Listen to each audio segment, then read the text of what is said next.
Hello English-speaking people, MrPink's here. So there are many interesting problems when you develop a game. One of them is to make the game actually fun to play. It's kinda crucial to find fun in the early days of development, because you want to build your game based on something already fun to play. You probably know that tale about how Nintendo starts making a new Super Mario game. At start, they only work at main character's movement. They polish Mario's basic moveset without adding any enemies, pickups or traps, until it's fun to just run and jump around even in simplest environment. Nintendo makes it that way because running and jumping are two main actions that player repeats countless times while they play. They want to make sure that player won't find those repeating things boring and annoying. And only after all the jumping and running variables are properly balanced, they start adding new systems and content. And each new addition expands on core gameplay that's already good. And so the problem with my game, Cry Girl, is I started making additional systems and content before making sure the core gameplay is solid fun. Cry Girl is a procedural micro RPG about a little girl and her big scary dog. They are war refugees trying to find a new home in an unknown country. Take care of your dog, explore half-flooded city, defend yourself from wild beasts, try in garbage bags, and something truly terrifying, and make friendship with a weird character. I'm still working on the game's speech. Leave a comment on how to form it better. The first iteration of combat was pretty chaotic and hard to read. There wasn't any impact on hit. Cooldowns on attacks were so small that units were just staying near each other throwing punches. My first idea on how to improve things was to add more content, lol. And so first I added some damage particles with sound effects. It helped a bit. Then I added more types of attacks, added elemental weaknesses, added stats like precision, fighting, psych,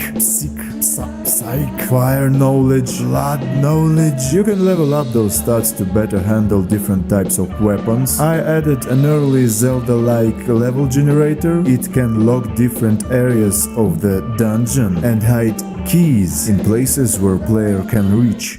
I mean, sounds like the game already should have a strong basis to build upon, right? And it almost feels like a real game now. After I added a bunch of stuff and gathered some feedback from friends, I finally increased those attack cooldowns. And it really brings some glimpses of a good combat rhythm. I also changed the AI behavior a bit, so now units will move away from enemies if they have no available skills to use. And so AI feels smarter now. Seems like the next logical step is adding more synergy between girl and dog, maybe adding a spell combo system like in Breath of Fire 4, where if one of your characters casts fire spell first and then another character casts a spell with wind element, the result will be a much stronger fire-based spell instead. And it all sounds great on paper, but in reality I still think there's some core element missing, some strong hook mechanic or a narrative thing that will tie the whole experience up.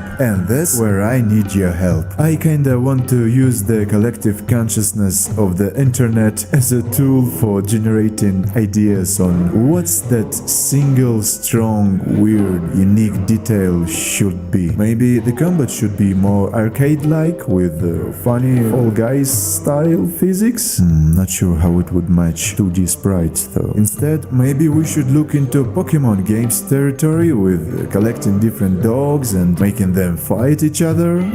It kinda conflicts with the game's theme, which is loving animals. Thusly, it's about how your pet is always your friend no matter what. It's about taking care and helping other living beings. It's about why some want to do that. It's about all of us, all breathing and shitting bastards with 2 legs and 4 and 8 and without legs at all. It's about how we're trying to get along with each other. It's about why we fight and why we love. It's about life and death. It's about the dialogue between a player, the game and the developer. Yes, it's really huge. It has potential scope of Bible. And all that comes from a little girl walking her huge scary dog in the rain at night in a country where people talk in an unknown language. So, ideally, every part of the game should be aimed on exploring this stuff from various angles. So please leave your suggestions and share your game design expertise and opinions. I would love to discuss all that stuff, and also it would be very helpful for my game, and well, hopefully it will be helpful for you too and your game design skills. Really, any discussion is good, so do that YouTube subscription and bell thing, tell me what you think, and stay tuned. Thanks for watching.